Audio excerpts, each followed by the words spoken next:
પટેલ દ્વારા કોમન પ્લોટને પચાવી પાડવાના કારસો કરતા ઘનશ્યામ રેસિડેન્સીના સ્થાનિકોનો મોરચો જિલ્લા કલેક્ટર કચેરી ખાતે રજૂઆત કરવા પહોંચ્યો। વડોદરા શહેર વડસર ગામ પાસે આવેલ ઘનશ્યામ રેસિડેન્સીના સ્થાનિક લોકો માટે કોમન પ્લોટ આપવામાં આવ્યો હતો, પરંતુ જગ્યા જોઈને બિલ્ડરની દાનત બગડી।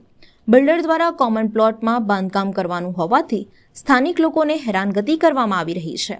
ઘનશ્યામ રેસિડેન્સીના કોમન પ્લોટમાં સ્થાનિકો દ્વારા અનેક ઉત્સવો અને ધાર્મિક કાર્યક્રમો કરાતા હોય છે। સ્થાનિકો દ્વારા સંજય પટેલ પર આક્ષેપો કરવામાં આવ્યા હતા કે સંજય પટેલ કોમન પ્લોટ પચાવી પાડવા માટે કારસો રચી રહ્યો છે, સાથે જ સ્થાનિક નગરસેવકની પણ મિલીભગત છે। આ કોમન પ્લોટ માટે બિલ્ડર સંજય પટેલ દ્વારા ધમકી પણ આપવામાં આવી હતી। સાથે જ લોકોએ આ કોમન પ્લોટ સ્થાનિક લોકોના વપરાશ માટે રહે તે માટે ઘનશ્યામ રેસિડેન્સીના સ્થાનિક લોકો જિલ્લા કલેક્ટર કચેરી ખાતે આવ્યા હતા। સાથે જ જિલ્લા RSCને આવેદનપત્ર આપી રજૂઆત કરી હતી। આપ સૌને જય હિન્દ।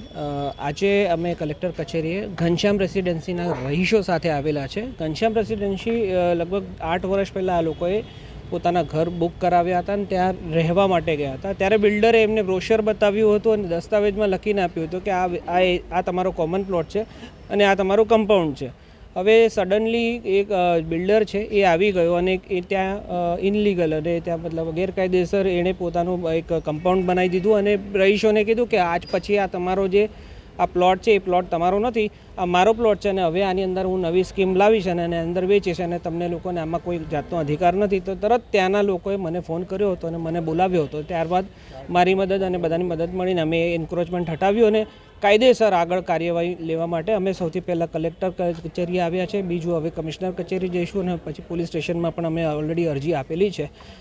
ત્યાંના જે બિલ્ડર છે એમની સંડોવણી એમની સાથે જે ત્યાંના કોર્પોરેટરની સાથે એમની જે મિલીભગત છે એની સાથે લઈને એમની દાદાગીરીને કારણે આ બધી વસ્તુ કરી શકે અને આ પહેલી વખત નથી કર્યું એણે। થોડા દિવસ પહેલાં જ શ્રીજી ફ્લેટ્સ કરીને એક વિસ્તાર છે એમનો જે વડસરની અંદર પાછળની સાઈડમાં એમનો કોમન પ્લોટ તોડીને ત્યાંથી રોડ કાઢીને એની પાછળની સાઈડનો જે એ લોકોનો કોમન પ્લોટ હતો ત્યાં પણ આ જ સેમ સિચ્યુએશન અને કરવાની કોશિશ કરી હતી અને એ પણ અમે રોક્યો હતો અને હજી પણ ત્યાં કામ કરવાનું ચાલુ નથી કર્યું, પણ એમની જે લોસ થઈ રહી હતી તે અહીંયાથી રિકવર કરવાની કોશિશ હતી પણ એ પણ અમે નાકામ કરી છે। અમને કાયદા અને વ્યવસ્થા પર બહુ જ ભરોસો છે। અમને ખબર છે કે અમે જો ચોક્કસ અને યોગ્ય ચેનલથી જઈશું તો અમને જે ન્યાય મળશે, અમને અહીંયા રહીશોને ન્યાય મળશે, એની જ અપેક્ષા લઈને અમે અહીંયા અમે ઘનશ્યામ રેસિડેન્સથી આવ્યા છે અમારે વડસર અને અમારા જે કોમન પ્લોટ છે એ કોમન પ્લોટમાંથી જે બિલ્ડરના માણસો છે પચાવી પાડવા માંગે છે। અમારા નાના નાના છોકરા 4 દાડા છોકરા મોટા થશે તો અમારે લગ્ન કંઈ કરવાના, તો છોકરા રમશે કંઈ, છોકરાઓને કંઈ બી જોઈએ તો નીચે જ રમવા જાય, લખોડી રમે, બોલ બેટ રમે, બધું ઓલરેડી બધું નીચે જ રમે છે। હવે લોકો પતરા મારવા આવે છે તો અમુક વાર આવીને કહે છે કે અમે ગોખરિયા તાર મારી દઈએ, પછી એવું કે આ જગ્યા અમારી છે અમે, અને લોકો પહેલાં અમે જે વખત અમે મકાન લીધું ને તે વખત અમને આવું બધું કીધું નહોતું કે આ તમારો કોમન પ્લોટ, અમારો કોમન પ્લોટ અમારો એવું જ કીધું હતું એ લોકોએ, દસ્તાવેજમાં લખેલું છે પહેલાં એવું જ કીધું હતું અને હવે એવું કહે છે કે આ જગ્યા તમારી નહીં, આ જગ્યા અમારી છે। એ લોકો મકાન બાંધવાની વાતો કરે છે તો ભાઈ અમારા લોકોને શું કરવાનું?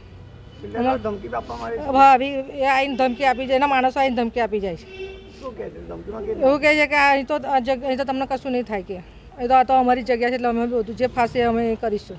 કેટલાનો કોમન પ્લોટ છે? હા, 25